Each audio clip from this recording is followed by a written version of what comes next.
Hey again, welcome back to our Read Alouds. It's Mr. Lohn. Hope everyone is doing great, had wonderful weekends, and here we go with another week of hard work, focus, dedication, and fun learning, because that's what we do here. All right. Want to read a book to you that I do present to the classes during the year, the younger classes, but I think it's a great one to celebrate as an entire school. It's a great book to mix into the early flow because of its message and the respect that it brings in terms of working through the library, handling books at home, and thinking of the fellow students that you're sharing the library books with. So, this is What Happened to Marion's Book. And away we go. Marion loves books, and she has all kinds. She has storybooks, she has joke books, she has picture books, she has poetry books. Marion even has books about animals and cars and places far away. Marion gets books as gifts. She gets books for her birthday, and she gets books on holidays. And sometimes, when she is very, very good, she and Mom go shopping at the big bookstore. Marion takes her books everywhere. She reads her books in the morning at the breakfast table. She takes her books outside when she plays. She reads in the car. Sometimes she even reads in the bathtub. And if she isn't too tired, she usually reads one more book right before bedtime. Nana says that after Marion finishes school, she will surely grow up to be a librarian. Nana tells her that librarians help people find good books to read, and they read stories to kids who visit the library. Marion the librarian has a nice ring to it, Marion thinks. She can hardly wait to go to school so that she can grow up and become a librarian. At last, the big day arrives. Marion starts school. The first week, Marion learns many things. She learns to find her desk. She learns to wait her turn at the drinking fountain and in the lunch line. She learns where to find the playground, the music room, and the library. Marion also learns that in her school, the library is called the Media Center, and that the librarian is named Mrs. Carlson. But the very best thing Marion learns is that she can check out 2 new books from the Media Center every week. So this is just what Marion does. After school, Marion rushes home with her books. First she reads one book, and then the other. Later that evening, Mom reads one book to her, and Dad reads the other. The next day after school, Nana reads both books to her at least twice. Marion loves stories. At breakfast on Saturday morning, Marion brings her books to the table so that she can enjoy them while she eats breakfast. And this is when Marion's book trouble starts. She is fixing her toast when, plop, she drops raspberry jam right on the book.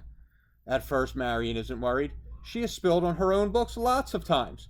She calls her dog. He licks and licks and licks the page until it isn't sticky anymore.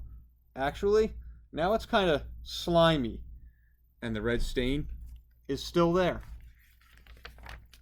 Marion imagines Mrs. Carlson's face frowning when she discovers the raspberry red stain on the beautiful book. She imagines Mrs. Carlson telling her she can never check out another book from the Media Center. She imagines never getting to be a librarian. Ugh, what should she do? She can't tell Mom. Mom doesn't like it when Marion brings books to the table. She can't tell Nana or Dad either. They would want to know why she had the book at the breakfast table. Marion thinks and thinks about how to get the stain out. And then she thinks about how she gets herself clean. And this gives Marion a bright idea. She grabs the book and races to the bathroom. Maybe toothpaste will work. After all, toothpaste makes her teeth white and clean. Marion spreads a thick line of toothpaste onto the raspberry red stain, then rubs it around. At first it looks whiter, but no, the raspberry stain is still there. This stain is going to take something more, Marion thinks. She starts filling the bathtub. When Mom knocks on the door and asks Marion what she's doing, she truthfully says, taking a bath and reading. But the raspberry stain doesn't wash away in the bathtub, even when Marion adds bubble bath to the water. Oh, what can Marion do? And then she remembers the washing machine and the new detergent that Mom just bought. Marion read on the box that that it is specially made to remove stains. Marion knows this will do the trick. It says on the box that it's guaranteed to work. A short time later, Marion pulls the book from the washing machine, and there is nothing. The stain is gone, but so are the words. And the pictures. The detergent washed everything away. Oh no. Marion knows that she can't return this book to the media center. No one can ever read this book again. And then Marion has another idea. Maybe I can trade it for one of my books, she thinks. First, Marion pushes the book to the very back of her closet, where no one will ever find it. Next, she looks through her books to find one that she can take to school instead. Marion knows that the book she brings in will have to be a very good one. She carefully looks through each book, pretending that she is Mrs. Carlson. The first book she chooses has some peanut butter on one of the pages. The next has a chocolate milk stain on 2 of the pages. The pages of another are dirty from the playground. Marion is surprised to see that every one of her books has dirty, torn, or bent pages. Is it possible, she wonders, that she doesn't take good care of her books? With tears in her eyes, she goes to her closet, digs the book out of its hiding place, and goes to find Mom. Mommy and Daddy are disappointed with Marion. They tell her that she will have to return the ruined book to Mrs. Carlson. Marion will have to replace the ruined book. On Sunday night, Marion empties her piggy bank. She hopes that it will be enough to pay for the book. She also hopes that Mrs. Carlson will let her check out more. When Nana comes in to say goodnight, she reminds Marion of the good lesson she learned.